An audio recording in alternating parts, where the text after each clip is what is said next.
এটা হলো প্রভুপাদা ভিলেজ। এই ভিলেজটা মায়াপুরে লোকেটেড।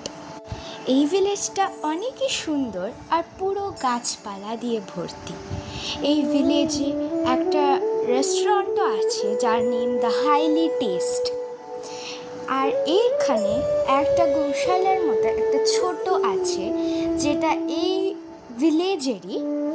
আর এই ভিলেজে ইভেন এক ফরেস্ট টাইপ আছে, নেট ফরেস্ট, যেটা এর ভিতরে গেলে ওয়াটারফলের একটা জিনিসের পাশগলি দিয়ে গেলেই পেয়ে যাবে।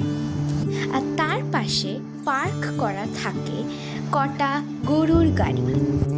তো এই ভিডিওটাতে এই পুরো ভিলেজটাকে দেখানো হচ্ছে। এই রুমগুলো অনেকই ভালো। এই পুরো জায়গাটি একটি সুন্দর ভিলেজের মতো। চলো এই ভিডিওতে দেখে নাও এই ভিলেজটি কেমন। Thank you.